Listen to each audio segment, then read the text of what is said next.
What is going on, everybody? Max here, and we're continuing Tuesday's tying tips, and today we're going to be talking about connections for articulated streamers.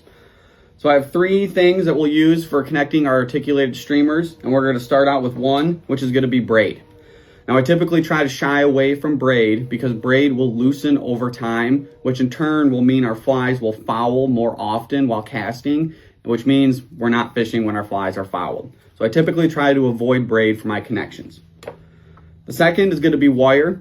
Now, wire will function as a connection, but the issues that we find with wire is that if it kinks or breaks, the wire will typically rust and that connection will fail, in turning losing a fish. So we will use wire sometimes, but we typically try to avoid wire for our connections.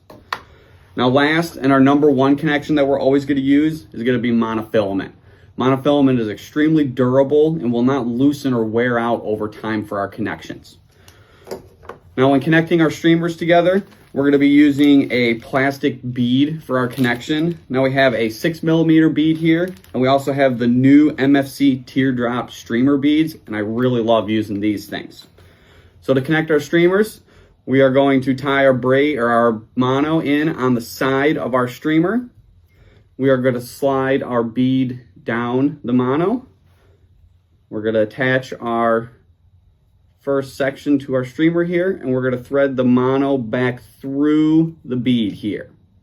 And we're just going to slightly tie this mono down.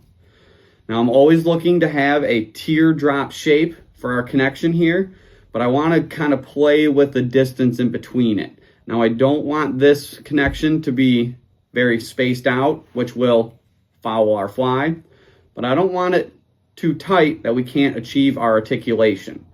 So I'm looking for a small teardrop shape coming off the back of our bead. I'm going to tie this mono down, and I'm going to fold it back over itself, locking it in.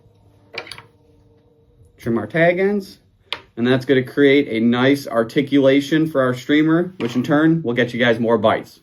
Swing on through the shop, come see all the connections that we have for our articulated streamers, ask us any questions, and we hope to see you here in the shop.